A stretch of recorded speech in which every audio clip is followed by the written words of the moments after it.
నమస్తే అండి. సబ్స్క్రైబ్ చేయండి, లైక్ చేయండి. లైక్ చేయండి. జమ్మలమడుగు ఎమ్మెల్యే ఆదినారాయణ రెడ్డి ఆయన బీజేపీ పార్టీ తరపు నుంచి ఆ నియోజకవర్గానికి ప్రాతినిధ్యం వహిస్తా ఉన్నాడు. సో ఆయన చాలా మందికి తెలియదు, కానీ ఏంటంటే ఆయన ప్రెస్ ముందుకు వచ్చి భారతిరెడ్డి గారి దగ్గర 400 కేజీల బంగారం ఆవిడ దగ్గర ఉంది, ఒక్కొక్క కేజీ అమ్మితే ₹1,00,00,000 వస్తుందని చెప్పేసి ఆయన మాట్లాడడం జరిగింది.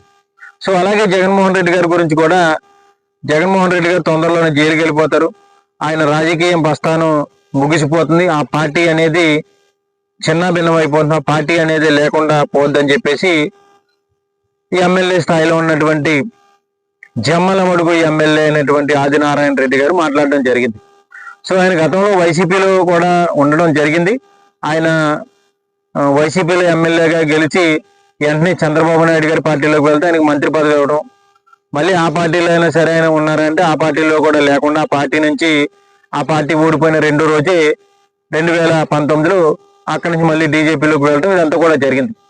సో ఆయన వచ్చి ఏం మాట్లాడుతూ ఉన్నాడంటే భారతిరెడ్డి గారి దగ్గర 400 కేజీల బంగారం ఉందని, లేకపోతే ఆవిడ దగ్గర కోట్ల కొద్ది డబ్బు ఉందని చెప్పేసి జగన్మోహన్ రెడ్డి గారి పని అయిపోయింది, ఆయన జైలుకి వెళ్ళిపోతాడు, ఆయన్ని మేము రాజకీయంగా అంతం చేస్తాం, జగన్మోహన్ రెడ్డి వల్ల జగన్ అసలు మేము తిరగనివ్వమని చెప్పి ఆయన ఇష్టానుసారంగా ఆదినారాయణ రెడ్డి అనే ఎమ్మెల్యే మాట్లాడుతూ జరుగుతోంది.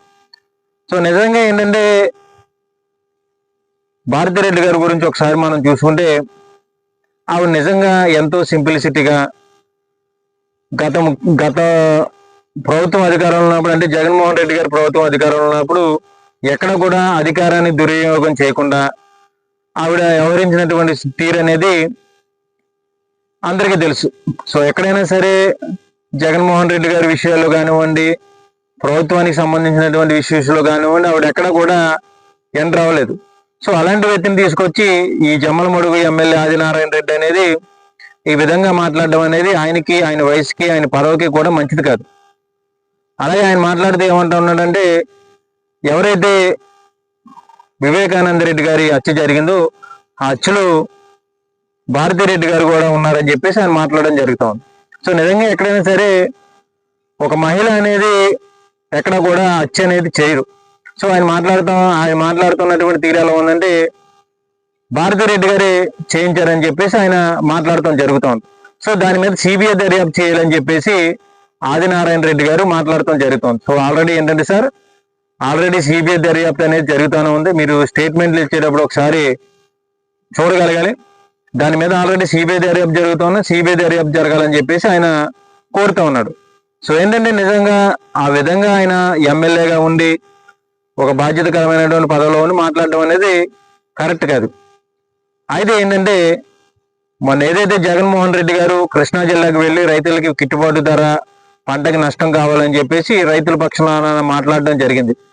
సో వెంటనే ఈ ఆదినారాయణ రెడ్డి గారు రంగంలో దింపి ఆ విషయం టాపిక్ డైవర్ట్ చేయాలంటే నువ్వు గట్టిగా విడిచిపడి జగన్మోహన్ రెడ్డి గారి ఫ్యామిలీ మీద అని ఈయనకి డైరెక్షన్ ఇచ్చి ఉంటారు. దాని ద్వారా ఏంటంటే ఆదినారాయణ రెడ్డి గారు ఈ విధంగా మాట్లాడుతూ ఉన్నట్టుగానే కనబడతా ఉంది. సో అంతకుముందు ఎప్పుడు మాట్లాడినటువంటి పెద్ద మనిషి వెంటనే జగన్మోహన్ రెడ్డి గారి పర్యటన ముగిసిపోయిన వెంటనే రెండో రోజు వచ్చి ప్రెస్ ముందుకు వచ్చి ఇవన్నీ కూడా జగన్మోహన్ రెడ్డి గారు మరి ఏం చేశారు అన్నట్టుగా ఆయన మాట్లాడటం జరుగుతుంది. సో అలాగే ఏంటంటే ఇక్కడ భారతిరెడ్డి గారి గురించి మాట్లాడడం అనేది కరెక్ట్ కాదు. ఎందుకంటే ఆవిడ పెద్ద మనసుతో కడపలో ఆవిడ ఒక వెంకటప్ప మెమోరియల్ స్కూల్ అని చెప్పేసి దాదాపుగా 1000 పైగా పిల్లలు ఉన్నటువంటి స్కూల్ని ఆవిడ గత 10 సంవత్సరాల నుంచి కూడా రన్ చేస్తూ ఉన్నట్టుగా సోషల్ మీడియాలో అనేక సార్లు వార్తలు రావడం జరిగింది.